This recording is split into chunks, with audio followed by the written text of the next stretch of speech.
It's day 5, and we've been to Tel Aviv, went to Jaffa, went to the Golan Heights, Syrian border, did a lot of things. When people come to Israel, people talk about Israel. People pilgrimage to Israel. People do a lot of things in Israel. But you come to Israel for sort of one reason. One big reason. One big reason, people. One big reason, America. You ready for it? I know you're ready for it. You want me to turn this camera around. I know you do. I'm gonna do it. Just give me a minute. Ladies and gentlemen, day 5. Fowler Nation, I give you Jerusalem.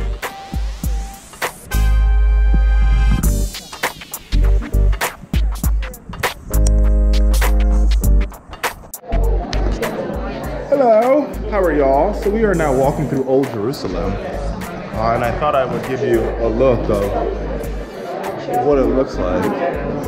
It's actually pretty remarkable.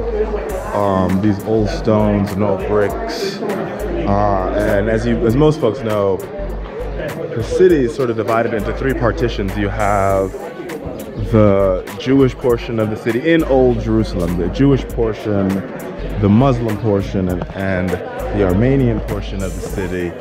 Right now we're clearly in the Jewish portion. The architecture here is beautiful.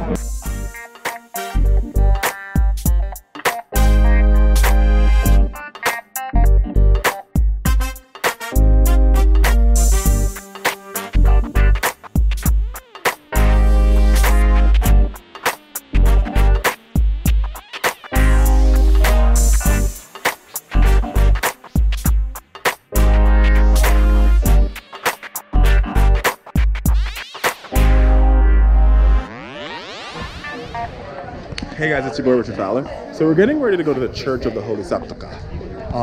I've made the choice that I will not be filming in there, and I will not take you guys in there.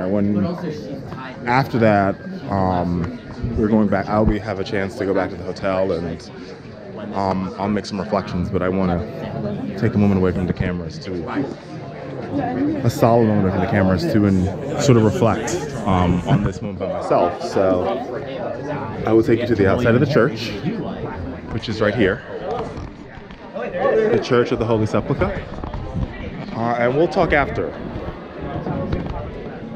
I love y'all. This is the Church of Holy Sepulchre. Sepulchre from the word sacrifixion, because the Christian concept is that Jesus/God sacrificed himself for humanity. In other words, what Abraham didn't do by sacrificing his son on Jerusalem, God went all the way and sacrificed his son in Jerusalem, which is the crucifixion and then the resurrection. When we go back to the story, Jesus goes up to the temple, turns over the tables and the money changers, and eventually goes to have the Last Supper, which is the Passover Seder, right? And they have the meal over there. Finishing the meal, they go to the slopes of Mount of Olives. He goes aside to pray, and the Jewish authority wanted to catch him. And they wanted to catch him because he was as far as they were concerned, he was inciting.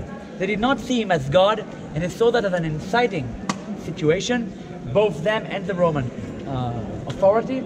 But how will they identify him? So one of his disciples, Judah man of Iscariot, was willing to betray him, and he was leading them, give them a kiss to identify him to those people. Those people try and catch him. One of the disciples pulls out a sword. I'm telling you a story from the New Testament fast, right? Pulls out a knife or a sword and cuts a piece of the ear of one of the catchers, and then Jesus says, stop. Don't you think I could have prevented that? I could have had 12 legions of angels protecting me. He's saying that he is sacrificing himself for humanity. They take him to be interrogated. And there will be a very long discussion about who's responsible for the crucifixion. Is it the Jews or the Romans? Very sensitive topic on volunteering. So, he's taken to the Jewish authority to be investigated for incitement. The Jews back in the days were allowed to execute, to kill people for criminal reasons, not for political reasons. It's a political case, remember.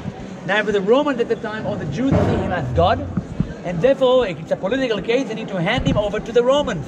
There was a governor called Pontius Pilate. He probably lived in Caesarea, but in times of tension and Passover is tension because there's 100,000 Jews coming to the city. That's tension, right? So he would come over here and he would have a station right outside the temple of Jerusalem, Jerusalem, and he's interrogating Jesus and he finds him guilty, right? And eventually he was guilty for incitement. He's about to be sentenced to death, but there was a tradition where you can bring out the condemned people and the people can choose who do they want to release. So he's brought up to the public, which are all Jewish people, and they pick another guy called Barabbas. Right. And this way actually leading Jesus to crucifixion. And when they are asked, and what about him, pointing at Jesus, they say, kill him. And the responsibility will be on us and our descendants. That is a direction of responsibility towards the Jews. Because if you're Jewish, you are a descendant of those people. And Pontius Pilate goes aside, cleans his hands, and removes responsibility for the crucifixion. For the next 2 days, day 5, day 6, you will get Fowler Nation in Jerusalem. Pretty epic. So I'm pretty sure, like, you know me, I don't really do tears very well, but I'm pretty sure there'll be tears in the next 48 hours of these episodes. So day 5, day 6, Fowler Nation, we do Jerusalem. Let's have some fun.